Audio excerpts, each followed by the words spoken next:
Hey everybody, Just Watch Movies here. I hope everybody is doing well. Today we're going to be talking about Maze Runner: The Death Cure, which is the third film in this Maze Runner series, which is directed by Wes Ball, starring Dylan O'Brien. And in this film, Thomas is trying to take down Wicked, a company that is trying to make this cure so they can stop these cranks, which are zombie-like people. But Wicked had taken one of Thomas's friends where they were in the maze trials together, so he wants to save his friend while also taking down Wicked at the same time. For the Maze Runner series, I've enjoyed the last two films and I was looking forward to this third film.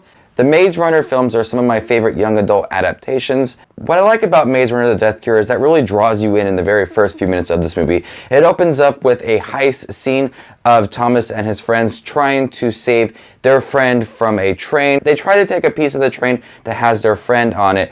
But what I like about that moment is that it really draws you in. It really captures your attention right then and there. It opens up with a thrilling sequence, and from there on, this whole movie is just filled with non-stop action, which I really did enjoy because this movie is 2 hours and 20 minutes long, which is really lengthy, and this film really does feel stretched out with its plot. The plot is really thin. It's just Thomas trying to find his friend and Wicked trying to get Thomas and them trying to create this cure. So there isn't much to this plot that would justify it being a whole movie, but luckily it is filled with a lot of action sequences with that opening heist scene or a scene with them trying to fight off zombies. Whatever it may be, there's a lot of cool action sequences filled in this movie to where I found that this movie is a lot of fun. Dylan O'Brien definitely does a great job playing Thomas. He is a great leader. He's very determined, and I will stand by the fact that I do think that Dylan O'Brien should have played Spider-Man. He would have been the perfect pick to play Peter Parker. But here he does a great job, and everybody else in the role does a great job as well.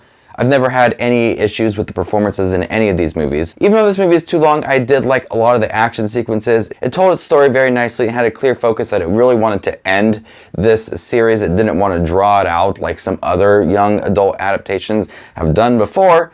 This movie had a clear focus, it wanted to end its story, and it did a great job at that. I'm going to go ahead and give Maze Runner: The Death Cure a B+. Up next is my ranking for all three Maze Runner films. Stay tuned for that. You guys are the best as always. This is Just Watch Movies, and you stay classy, YouTube.